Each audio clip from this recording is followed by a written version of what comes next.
In this video, we embark on a journey that is neither easy nor comfortable, but profoundly necessary. We will confront the soul's wounds, peel away the masks you've worn for far too long, and begin to listen to the body as a mirror of the soul. Most importantly, we will reconnect with the child you once were. Come with me not as someone trying to heal, but as someone returning home, returning to yourself. Are you ready? There's a truth often overlooked. The child you once were is still alive inside you. Not just a photo in an old album, not just a fleeting memory, but a living presence carrying all the feelings you once had, but never fully processed: the fear of being abandoned, the shame of crying at the wrong moment, the ache of disappointing the adults you once longed to please. Carl Jung called this the child archetype, a fundamental pattern in the collective unconscious. And the strange thing is, even if you don't remember the past, even if you believe you've moved on, the parts of you that were never seen, never accepted, are still guiding your reactions from within. Picture this. You're in an argument. Your partner goes quiet for a moment, and suddenly you feel abandoned, betrayed. Your chest tightens. Your throat closes. Tears well up. That reaction, it's not coming from the adult you are today. It's the voice of the child who once sat quietly in a room, waiting for someone to come back, but no one did. Jung said childhood wounds don't have to be dramatic to leave a mark. A cold glance, a forgotten promise, a single careless word. That's enough to create a complex, a living, breathing fragment in the unconscious. And once triggered, it hijacks your present moment like instinct. But here's the most important part. You are not broken for reacting this way. You are not too sensitive. You are simply someone who was never taught how to hold your emotions, only how to hide them, to silence them, to fake a smile while aching inside. So you became the adult who knows how to smile through pain, who says I'm fine when your heart is in pieces, who helps others but doesn't know how to ask for help. Jung called this the persona, the social mask. We build it to be accepted, to feel safe, to be loved. But over time, the mask becomes the face, and we forget who's behind it. This is the quiet tragedy of adulthood. Living with wounds you don't even know are still bleeding. You can be successful, respected, loved, and still feel empty. Why? Because the soul does not measure worth by achievements, it measures it by inner truth. And somewhere deep within you, that child is still waiting, not to be rescued, but simply to be seen. Now take a moment, close your eyes, imagine yourself at 7 years old. Where are you? Who is with you? Is there something you wanted to say that no one ever heard? Let yourself feel it. Don't analyze, don't rationalize, just listen. Because Jung said every healing journey begins the moment an image, a symbol rises from the unconscious and is touched by the light of awareness. Maybe that image is a child crying into a pillow, a dark room, or a hand you once longed to hold. It's okay. That is the doorway. That is where the return begins. We often think of trauma as a memory, a faint, distant image, a past that's long gone. But Carl Jung reminds us, what is not made conscious will return as fate. And the clearest place that fate shows up is not in the mind, but in the body. The body is a silent diary. It remembers every time you were rejected and had to smile anyway. Every time you were afraid but no one hugged you. Every time you wanted to scream but swallowed it down instead. Jung wasn't a medical doctor, but he knew that when the soul is silenced, it will find another way to speak. And often that way is pain. A person with chronic shoulder pain may not just have poor posture. They might be carrying the emotional weight of childhood. Someone who always feels short of breath might have grown up in a home where they were never allowed to breathe, never allowed to be fully themselves. Someone whose stomach clenches when criticized may once have been shamed by the very person they loved the most. This isn't superstition. Modern science calls it somatic memory, the body's memory. But Jung saw it as the language of the unconscious. To reject emotion is to force the body to scream. We live in a culture that teaches strength means not crying. Composure means suppressing. Being okay means never showing negative emotions. But Jung said, what you reject in yourself, you will see in others. We reject sadness and it becomes illness.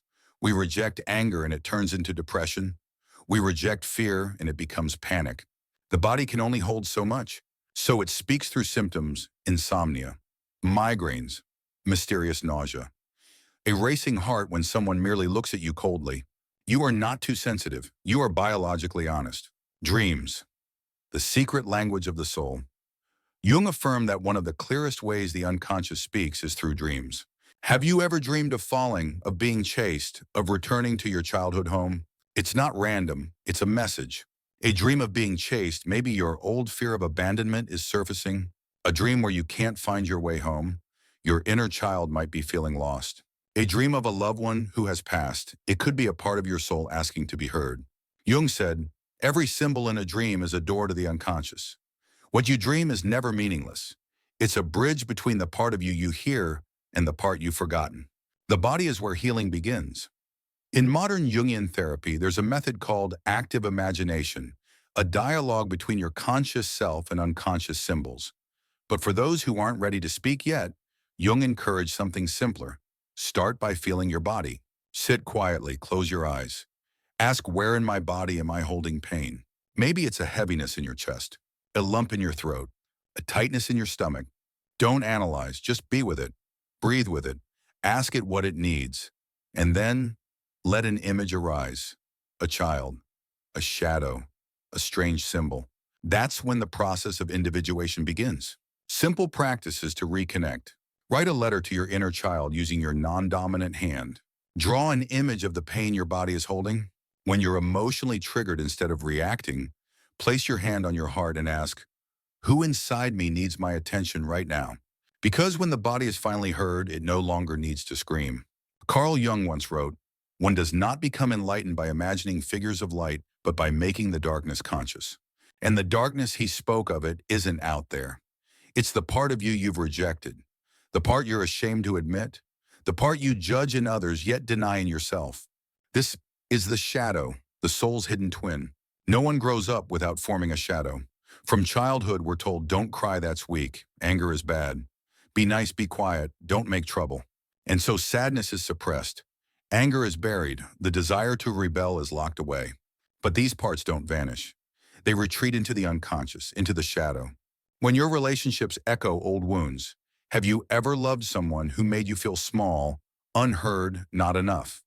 Have you overreacted to a small comment, a tiny criticism? Do your current relationships feel like echoes of the past? Jung believed close relationships, especially romantic ones, aren't just emotional playgrounds. They are the stage where the unconscious performs. We're often drawn to those who reflect the disowned parts of ourselves. They attract us deeply and yet trigger our deepest wounds. And in those moments, we don't love with our adult heart, we love with the ache of a wounded child. The mirror mechanism, when your anger is self-directed, Jung said, everything that irritates us about others can lead us to an understanding of ourselves. If you rush to rescue those who seem weak, perhaps your own weakness was once forbidden. So now you try to fix others, to avoid confronting that part in you. If you feel annoyed by someone's ambition, perhaps your own drive was shamed or suppressed. So you label ambition as ugly because it reminds you of the fire you had to abandon. The shadow isn't evil. It's the unloved part of your heart crying to be seen. Story, the perfect girl and the shadow of rage. Imagine a girl named Lily. From a young age, she was taught to be loved. You must be sweet, polite, pleasant. She hid every flicker of anger. She always said it's okay, even when it wasn't.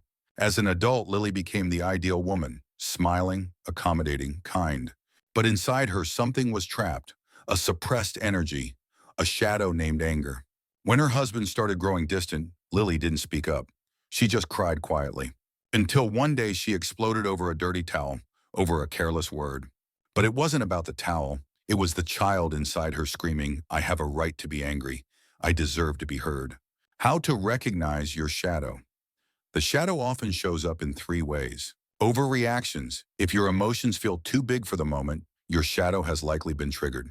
Recurring judgments, traits you repeatedly criticize in others, may be unacknowledged parts of yourself. Unusual attractions. Those you're intensely drawn to often carry the qualities you lost or denied, like freedom, boldness, or power. Integrating the shadow isn't about purging darkness, it's about embracing it. Jung never told us to get rid of the shadow. He said you cannot touch light unless you walk through the darkness. To integrate your shadow doesn't mean to become angry, selfish, or rebellious. It means to acknowledge it, to listen to it, to give it a rightful place. Someone who denied their anger once integrated can say no with clarity. Someone who rejected their sorrow can finally soften and begin to heal. Because once the shadow is seen, it no longer controls you. Carl Jung called it the persona, the mask we wear every day to survive in the world. Everyone has one. In fact, we need it. If you're a teacher, you need the mask of calm. If you're a leader, you need the mask of confidence and strength. Persona is how we adapt to society. But the tragedy begins when we mistake the mask for our true face. When we wear it so long, we forget who we are without it. Persona is born from the fear of not being loved. From a young age, many of us learn a dangerous lesson: love is conditional. If you're good, mommy loves you. If you succeed, daddy will be proud. If you don't cry, people won't leave you. And so we begin to build a persona, not because we're fake, but because we want to survive, to be accepted, to belong. A sensitive child learns to read the room, knows when to smile, when to stay quiet, when to say I'm fine, even when their heart is breaking. These behaviors become a mask. And if they're rewarded with attention, love, or praise, we keep wearing it again and again. Common personas we adopt. The pleaser always says yes, avoids conflict, terrified of being disliked. The achiever, obsessed with success, constantly busy, afraid to fail. The tough one, always strong, never cries, hides pain behind silence. The clown uses humor to deflect, laughs to cover the wound. The silent one withdraws, avoids intimacy to avoid being hurt. Each one is a survival strategy crafted by a wounded child. What happens when you live in the persona too long? You feel exhausted without knowing why. You feel unseen because you never let your real self be seen. You feel alone even around those who love you because deep down you wonder, do they love me or just the mask I show them? And then something cracks. Your body begins to speak. Your heart starts to rebel. A relationship breaks. You feel lost. But this isn't a breakdown. It's the soul calling you home. What does the true self want? What Jung called the self doesn't care if you succeed or fail, if you're praised or criticized. It just longs for truth. The self isn't perfect, but it's real. It dares to be angry, to feel sadness, to show vulnerability, to feel joy without needing a reason, to exist without needing permission. But to meet the self, you must first have the courage to take off the mask. The journey of removing the mask. No one sheds their persona through thought alone. You have to live it. The first time you say no and tremble. The moment you cry in front of someone and they stay. The day you fail and realize you are still lovable. That's when the persona cracks and light from the true self begins to shine through. Jung said, only when you know you are not your persona does the process of individuation begin. Practices to free your true self. Write down the roles you play in life. Who are you at work, at home with close friends? Are they the same person? Ask yourself, if I weren't afraid of being abandoned, how would I act differently? Journal from the voice of your inner child. Did that child always feel the need to appear okay? Each time you live from your truth, you are healing. You don't need to be perfect. You just need to be real. Carl Jung once wrote, you think you're living your own life, but more often than not, you're living out a script written by your ancestors, one you never even read. We like to believe we are independent beings, that the choices we make are ours alone. But on a deeper level, we may be following a family unconscious, repeating stories we never chose, driven by unseen loyalties we didn't even know we had. Unconscious loyalty. I will carry the pain for you, Mom. As children, we don't just learn how to survive, we learn how to belong. And in the family system, love is often entangled with sacrifice. To feel accepted, many children give up their freedom in exchange for healing what the adults could never resolve. A little girl becomes overly responsible, never dreaming, because her mother was abandoned for chasing hers. A boy becomes stoic and emotionally frozen because his father, a war veteran, shattered in silence. A grown woman chooses cold, distant partners because deep down she believes, if I live like my mother, maybe I'll feel closer to her. Jung called this unconscious identification with the pain of our ancestors a hidden attempt to stay bonded through inherited emotions. Projection, when your family shows up in strangers. Projection isn't just about romantic attraction. It's why you keep replaying the same dynamics over and over. Your boss reminds you of your strict, critical father. Your partner mirrors your anxious, controlling mother. You keep falling into roles you swore you'd never repeat. Jung explained projection happens when unresolved parts of ourselves are cast onto others like a movie screen. It's not that you're weak, it's that you haven't been taught to see it clearly yet. Repeating the script from your ancestors to you. One of life's greatest tragedies is this: we carry our family's pain, but blame ourselves for feeling broken. You don't know why joy makes you feel guilty, why success feels unsafe, why leaving a toxic relationship fills you with shame. But ask yourself, was your mother punished for being happy? Was your grandmother abandoned for choosing herself? You don't just carry their DNA. You carry a nervous system conditioned by silent traumas. And so you become the keeper of emotional secrets for an entire lineage. Truth isn't for blame, it's for liberation. Jung never encouraged us to judge our parents. Quite the opposite. He said we can only truly forgive when we understand the pain someone carries. The controlling mother. Maybe she never had control over her own life. The distant father. Maybe he was once a boy taught real men don't cry. Understanding doesn't excuse the harm, but it helps us stop identifying with the past and finally start living a life that is ours. Rebirth of the self. I no longer carry the weight of my ancestors. The moment you see the pattern, you can break it. You can look at someone cold and distant and whisper, I don't have to choose this pain again. You can feel the urge to save someone and instead take a breath and say, I give myself permission to just be me. That is the beginning of psychological rebirth, where you are no longer a replica of the past, but a conscious continuation. Practices for ancestral healing. Write a letter to your family system.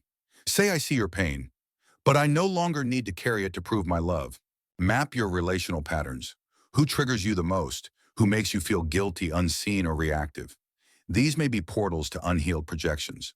When triggered in any relationship, ask, is this my emotion or someone else's pain I've inherited? You are not your ancestors' burden. You are the doorway to healing they never had.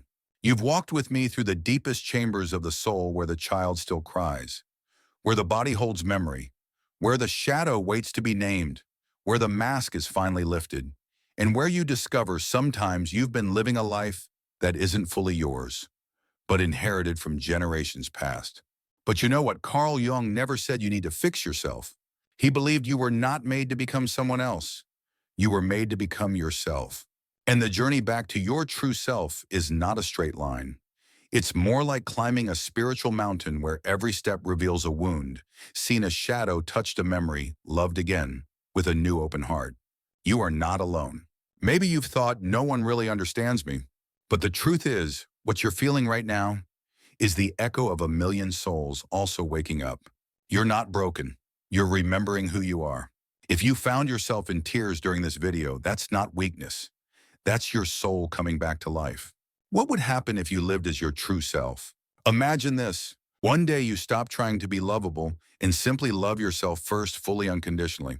You stop running from sadness and hold it gently like an old friend.